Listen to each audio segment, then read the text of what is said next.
Not far from Mycenaean, in clear view from the higher ground of the palatial capital, stood Tiryns of the mighty walls.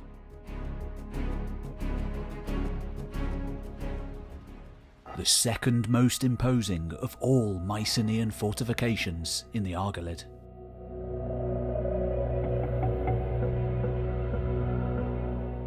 Located much closer to the sea than the capital, on a large, naturally imposing rock, where it probably served as a sort of naval command centre.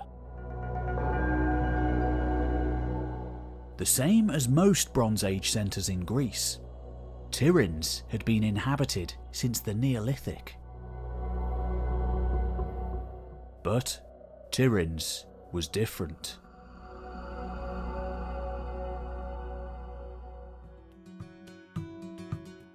By the second half of the 3rd millennium BC, one of the most important of all early Bronze Age Greek cultures would emerge here. Spreading all across central and southern Greece too. On a jagged hilltop around 300 metres long, large, impressive buildings were constructed, including one colossal circular structure in particular, known as the Rundbau, that still baffles scholars today.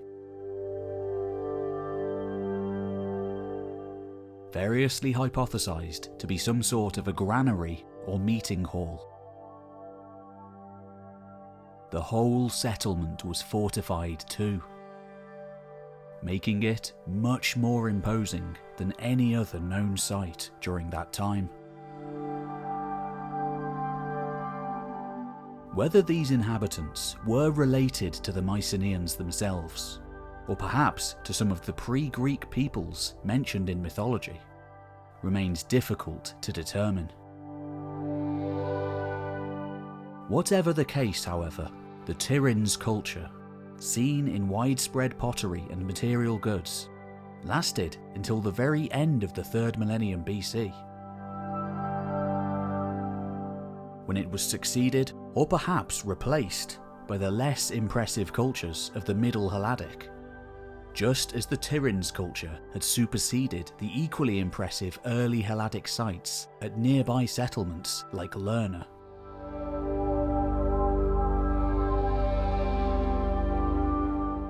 From that point on, Tiryns, along with the other parts of the Argolid and beyond, assumed the same martial, chariot-riding character as neighbouring Mycenaean. The culture that would eventually become known as Mycenaean.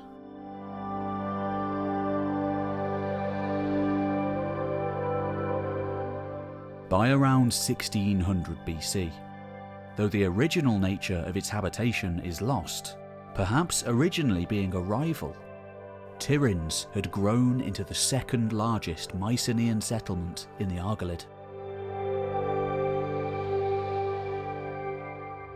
Its close proximity to Mycenae itself, as well as no obvious evidence of hostilities between the Argive citadels over the course of the Bronze Age, suggests Tiryns, along with its neighbouring settlements, to have been under the jurisdiction of the Wanax, or King of Mycenae.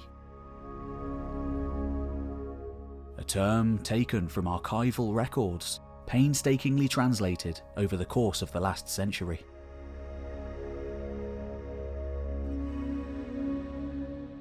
The accounts of later Greek mythology seem to confirm such notions, as in most instances they talk of singular Mycenaean kings ruling over both Tiryns and Mycenae.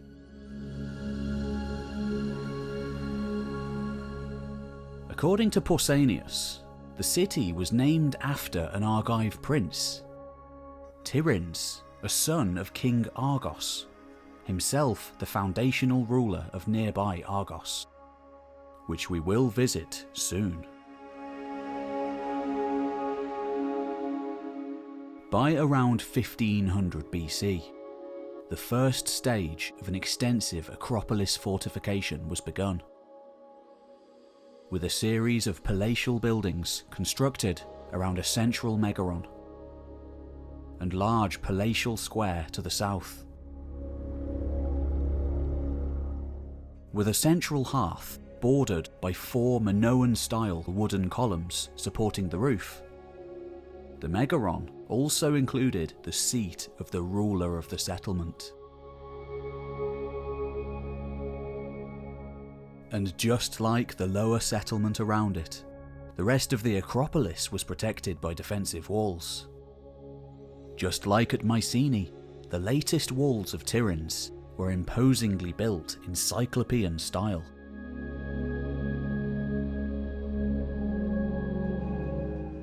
Around 10 meters tall and 6 meters thick.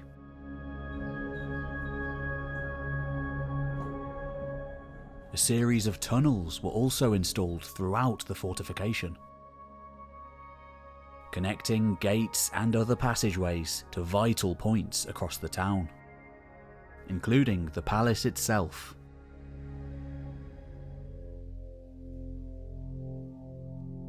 At certain points where tunnels passed through the fortifications, their thickness increased to as much as 17 meters.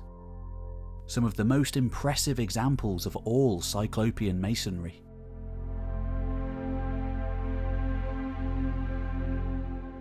Very much warranting Homer's description of Tiryns as being of the mighty walls. In the ancient Greek tradition, the construction of Tiryns' walls is linked to Protus, an Argive king who was forced by his brother Hercules to flee the kingdom.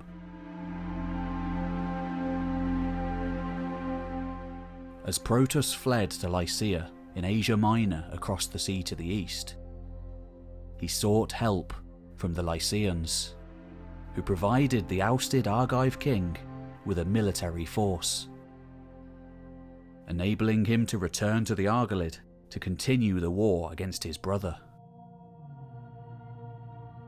Eventually, an arrangement was reached whereby Acrisius was made the ruler of Tiryns, who promptly walled the city with the aid of the colossal Lycian Cyclopses who'd accompanied him back to Greece.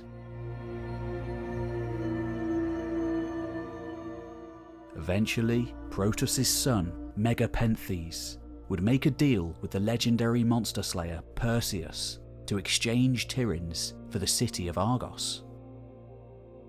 Perseus, the defeater of Medusa, thus became king of both Tiryns and Mycenae.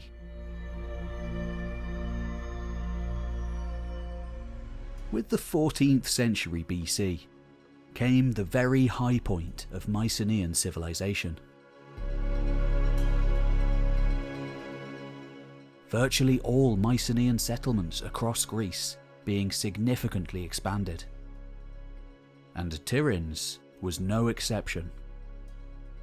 A second phase of construction taking place on the Acropolis at this time, with the main gate of the citadel being erected in a similar style to Mycenae. A large tower on one side and arm of the wall on the other, creating a very narrow passageway that was easy to defend against any potential attack. During this time, archaeologists have estimated the lower town at Tiryns to have had a population of around 10,000. Likely far larger than anything during the previous Helladic age. And just like at neighbouring Mycenae, a mighty Tholos tomb was constructed at this time, highly decorated with wall paintings, the entrance connected to a wide central chamber measuring nearly 30 feet across. Though the identity of its occupant remains a total mystery, the Tiryns tomb differs from most others in the area in that it apparently contained an altar for a cult hero. Perhaps early evidence of the practice of hero worship that became widespread during the later geometric and archaic eras. By the 13th century BC, the third and final phase of Acropolis construction was underway. Both palace and fortifications being enlarged and extended once again, the ruins of which still dominate the hilltop today. The royal palace was by then an impressive two-storey structure, containing rich decorations on both walls and floor, along with a large space between the columns of the fireplace. A royal throne dominating the main hall, suggesting increased importance for the city, perhaps as the second residence of the king of Mycenae, or a place to train his sons in the art of governance. And just like at Mycenae, the Cyclopean walls and main gate were extended outwards, a network of secret passages also being installed, leading on to a shelter and secure water supply in times of attack.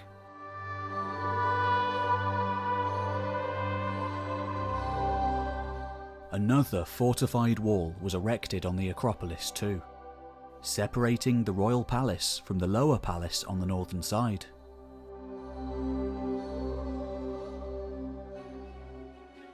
In legend, Tiryns' most renowned resident of all is one famous the world over. For this mighty fortress was thought by the ancient Greeks to have been the residence of Heracles. Perhaps the most legendary hero of all. This was the place from which that widely famed son of Zeus set out to perform the 12 labours set for him by the Mycenaean king Eurystheus.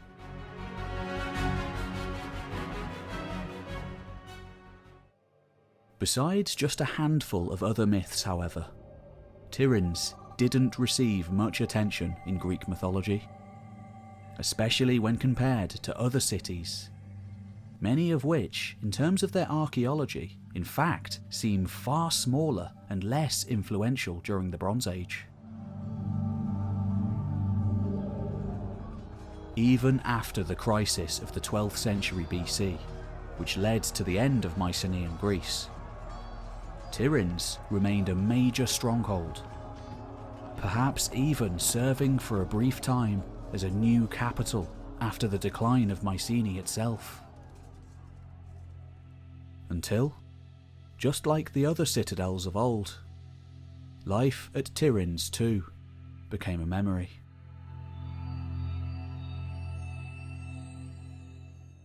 If you enjoyed this brief exploration into the Mycenaean world, here's another 6.5 hours I made earlier, covering the entire rise and fall of that most ancient of Greek civilizations. Just click the link here and it'll take you to my main channel, History Time. Thanks, and see you next time.